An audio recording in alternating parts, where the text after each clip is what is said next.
ನಮಸ್ಕಾರ. ನಾನು ನಿಮ್ಮ ಪ್ರೀತಿಯ ಕುಮಾರ ಕಾಪರಾಡಿ. ಈಗ ನಾನೊಂದು ಕಂಟೆಂಟನ್ನು ಅಂದ್ಕೊಂಡಿದ್ದೀನಿ. ಏನಪ್ಪ ಅಂದರೆ, ಈ ನಾಟಕ ಅನ್ನೋದು ಕೇವಲ ಮುಖಕ್ಕೆ ಬಣ್ಣ ಹಚ್ಚಿಕೊಂಡ್ಬಿಟ್ಟು 1 ಗಂಟೆ 2 ಗಂಟೆ ಅಥವಾ 3 ಗಂಟೆ ತನ್ನ ಅಭಿನಯವನ್ನು ತೋರಿಸಿ ನಂತರ ಆ ಒಂದು ಸ್ಟೇಜಿಂದ ಕೆಳಗೆ ಬರ್ತಕ್ಕಂಥದ್ದಲ್ಲ. ಯಾಕಪ್ಪ ಅಂದರೆ, ಈ ನಾಟಕದಲ್ಲಿ ಯಾವುದೋ ಒಂದು ವಸ್ತು ಅಥವಾ ಒಬ್ಬ ವ್ಯಕ್ತಿ ಅವನ ಜೀವನ ಚರಿತ್ರೆಯನ್ನು, ಅದಕ್ಕೆ ಸಂಬಂಧಪಟ್ಟಂಥ ಯಾವುದೋ ಒಂದು ಘಟನೆಗಳನ್ನು ಈ ನಾಟಕದ ಒಂದು ವಸ್ತು ಒಳಗೊಂಡಿರುತ್ತೆ.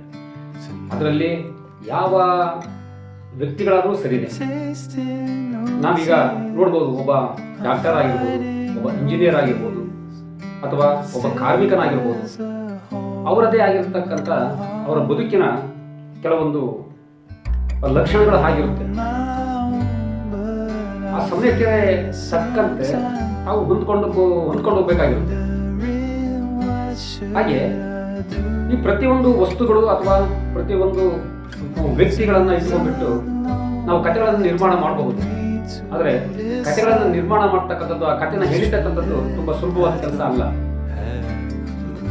ಈ ರೀತಿ ನೋಡಿದಾಗ ನನಗೆ ಆಕಸ್ಮಿಕವಾಗಿ ಒಬ್ಬ ಪೌರ ಕಾರ್ಮಿಕ ವ್ಯಕ್ತಿಯ ಪರಿಚಯ ಆಯಿತು. ಹೀಗೆ ಮಾತಾಡ್ತಾ ಸ್ವಲ್ಪ ನಮ್ಮ ಜೀವನದ ಬಗ್ಗೆ ಮತ್ತು ಅವರ ಜೀವನದ ಬಗ್ಗೆ ಸ್ವಲ್ಪ ತಾಳೆ ಹಾಕಿ ನೋಡಿದೆ ನಾನು.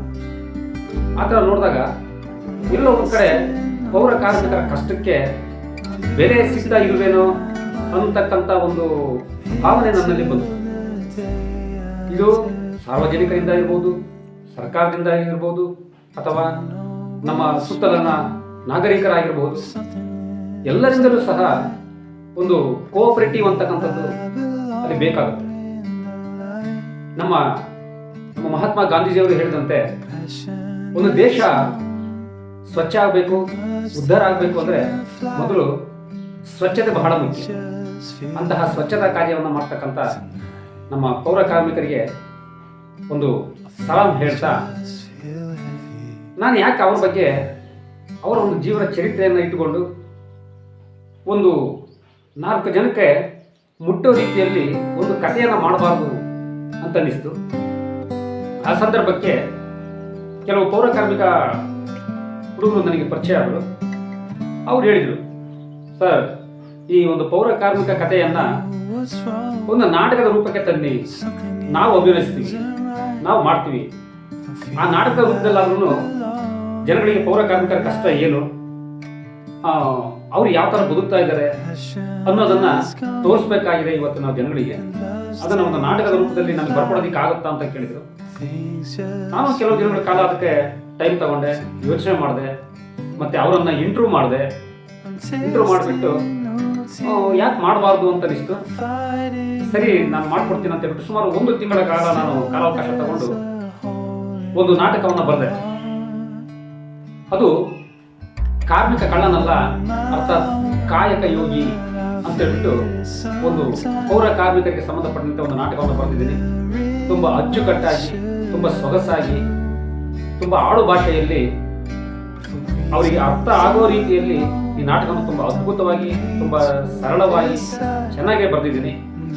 ತುಂಬ ಜನ, ಸಾಕಷ್ಟು ಜನ, ಸುಮಾರು 100 ಜನ ಈ ಪುಸ್ತಕವನ್ನು ಓದಿದರು, ತುಂಬ ಇಷ್ಟಪಟ್ಟರು. ಸರ್, ತುಂಬ ಚೆನ್ನಾಗಿದೆ ಸರ್, ಕಾರ್ಮಿಕರ ಬಗ್ಗೆ ಇಂಥ ಒಂದು ಕತೆ ನಾವು ಯಾವ ಸಿನಿಮಾದಲ್ಲಿನೂ ನೋಡಿಲ್ಲ, ನಾಟಕದಲ್ಲಿನೂ ನೋಡಿಲ್ಲ. ಖಂಡಿತ ಇದು ನಾವು ಅಭಿನಯಿಸೋದಕ್ಕೆ ನಾವು ತುಂಬ ಇಷ್ಟಪಟ್ಟು ನಾವು ಅಭಿನಯಿಸ್ತೀವಿ, ದಯವಿಟ್ಟು ನಾವು ಈ ನಾಟಕವನ್ನು ಆಡ್ತೀವಿ ಅಂತ ಹೇಳಿ ಒಪ್ಕೊಂಡಿದ್ದಾರೆ.